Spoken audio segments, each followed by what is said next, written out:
Continuação da leitura de Albert Camus, O Estrangeiro, treinando a leitura, e bora lá para a parte 4 do livro. Trabalhei muito durante toda a semana. Raymond veio visitar-me e disse que enviaria carta. Fui 2 vezes ao cinema com Emmanuel, que nem sempre compreende o que se passa na tela. É preciso, então, dar-lhe explicações. Ontem foi sábado, e como havia combinado, encontrei-me com Mari. Desejei-a intensamente, porque usava um belo vestido de listras vermelhas e brancas e sandálias de couro. Adivinham-se seus seios firmes e o queimado do sol lhe davam um aspecto de flor. Pegamos um ônibus e fomos para uma praia, a alguns quilômetros de Argel, espremida entre rochedos e margeda de canas. O sol das 4 horas não estava quente demais, mas a água estava morna, com pequenas ondas longas e preguiçosas.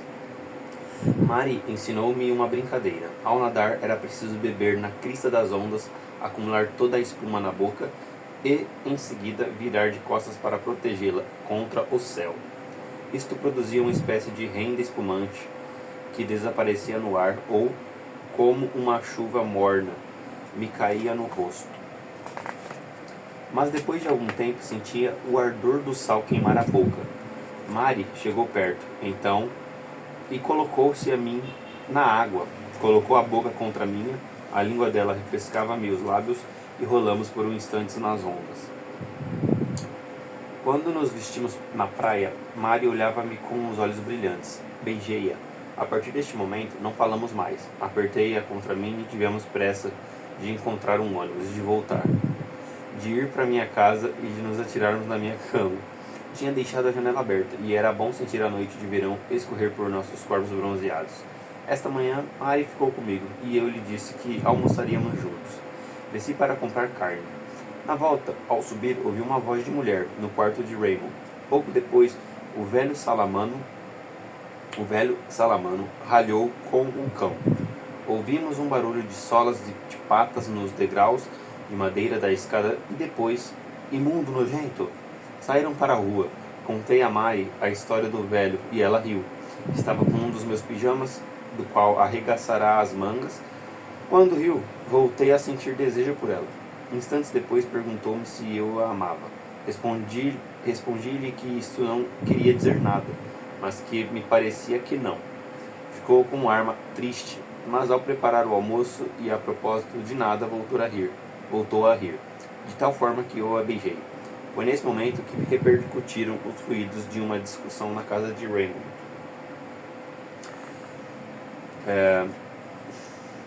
Ouviu-se primeiro uma voz estridente de mulher, e depois Raymond que dizia: Você me enganou,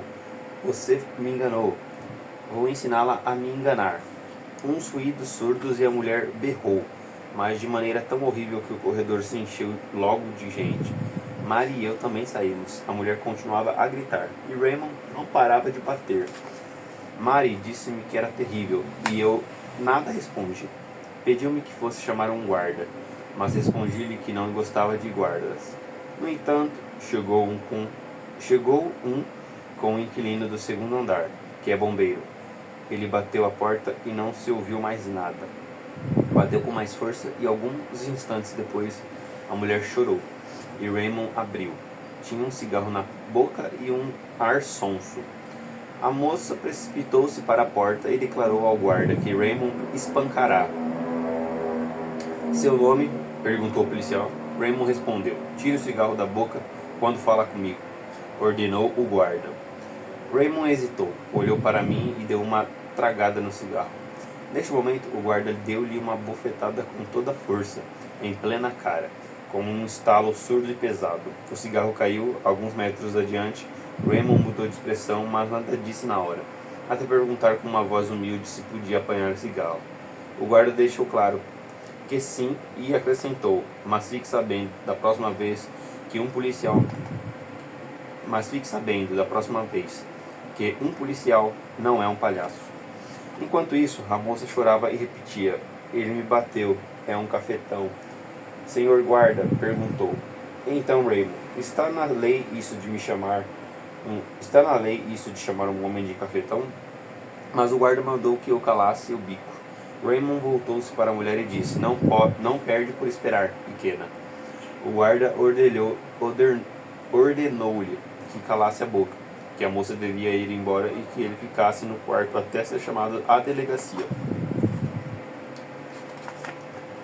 Acrescentou que Raymond deveria ter vergonha de estar bêbado e a ponto de tremer daquele jeito. Não estou bêbado, senhor, mas é só que diante do senhor não posso deixar de tremer.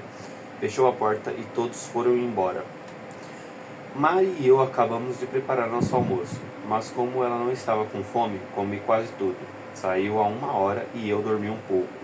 Por volta das 3 horas bateram a porta, e Raymond entrou continuou irritado.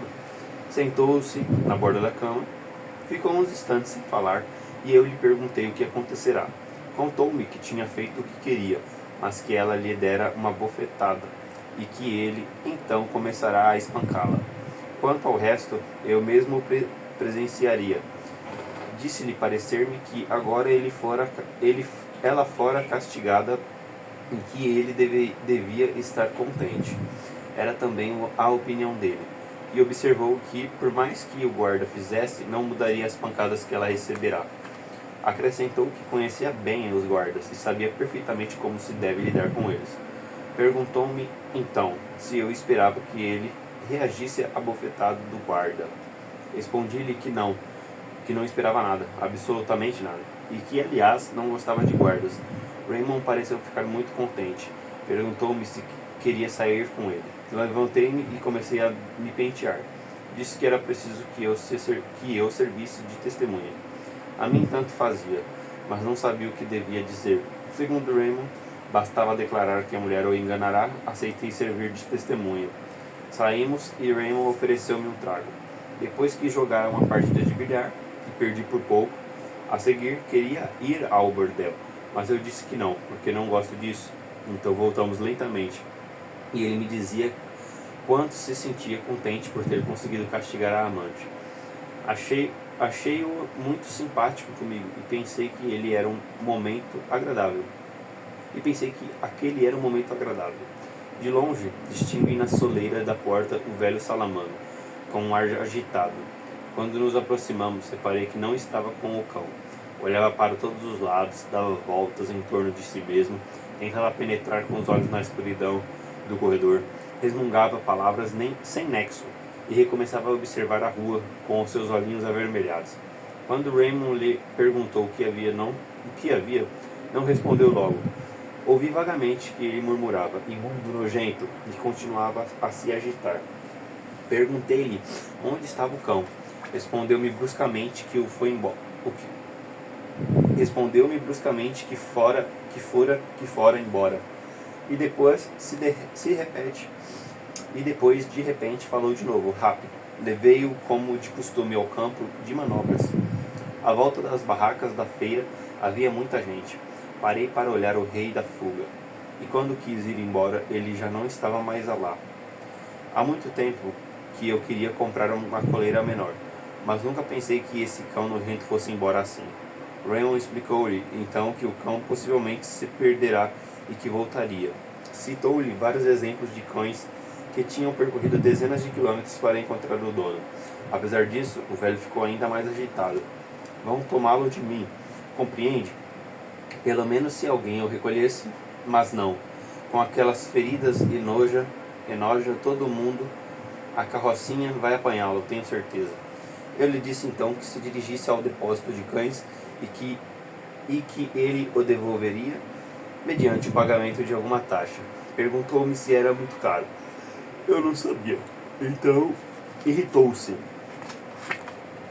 Dar dinheiro por aquele cão nojento? Ah, ele que se dane. E pôs-se a xingá-lo. Raymond riu e entrou na casa. Seguiu, despedimos-nos no corredor. Pouco depois ouvi os passos do velho e ele bateu a porta. Quando abri, ficou uns momentos na entrada. Desculpe, disse-me ele. Convidei-o a entrar, mas ele não quis. Olhava para as portas dos sapatos, olhava para as pontas dos sapatos e as mãos cheias de crostas tremiam. Sem me encarar, me perguntou: Não vou tirá-lo de mim. Não vou tirá-lo de mim, não é, Sr. Mersalt? Vão devolvê-lo? Não vão? Senão, o que vai ser de mim? Expliquei-lhe que os cães ficavam durante 3 dias no depósito, à disposição dos donos, e que depois disso faziam deles o que bem entendiam. Olhou para mim em silêncio, depois disse: Boa noite. Fechou a porta e eu o ouvi andar de um lado para o outro. A cama dele rangeu, e pelo estranho barulho que atravessou a parede, compreendi que estava chorando. Não sei porquê, pensei na minha mãe, mas no dia seguinte precisava levantar-me cedo. Não tinha fome e deitei-me sem jantar. Bom, acabou aqui a parte 4 do livro, né? Estou fazendo um pouco de cada dia. Vou parar por aqui porque, né? Enfim, está sendo meio complicado a leitura porque tem muita coisa que eu estou fazendo no dia a dia. Estou tentando fazer algumas coisas, conciliar bastante coisas, inclusive se vocês querem ver, vocês falam aí nos comentários o que vocês gostariam de ver na minha rotina. Bom, é uma rotina de uma pessoa que está dando um upgrade mental mesmo, porque eu estava muito distante de leitura, de aprender algo novo, né? E muitas das vezes a gente se prende muito na tecnologia, computador, celular, e a gente acaba esquecendo do que a gente precisa mesmo em essência, que é a leitura. É um instrumento, às vezes, é algo que te coloque no foco ali de novo da natural da coisa, né? E, bom, eu comprei um violino, estou aprendendo ele a cada dia. É meu 4º dia, eu já fiz uma grande diferença, já estou conseguindo tocar algumas coisas. Se vocês querem, vocês deixarem aí nos comentários. Eu posso estar postando algumas gravações que eu estou fazendo, de erros e acertos, né? Como se fosse isso aqui que eu estou fazendo referente aos livros, né? Alguma coisa a mais. Eu queria muito também uma opinião de pessoas que estão também fazendo e tendo essa vontade de dar esse upgrade mental, seja leitura, seja meditação, seja algo. Bom, eu estou aberto a novas coisas. Vamos ver o que eu vou aprendendo e vou fazendo. E eu vou mostrar aqui para vocês aqui a pilha de livros que eu tenho para poder fazer isso, né? Como eu estou fazendo aqui do livro de Albert Camus, O Estrangeiro, eu tenho esses aqui também muito interessantes, ó, que eu posso estar lendo também, né? Talvez um pouco com minutagem maior, né? Porque aqui eu estou fazendo de 10 a 20 minutos. E enfim, é isso, rapaziada. Curte aí. E vamos ver o que nós conseguimos fazer, né? Inclusive também tenho guitarra, tenho violão. Se quererem saber de alguma coisa, algum conteúdo, deixem nos comentários. Falou!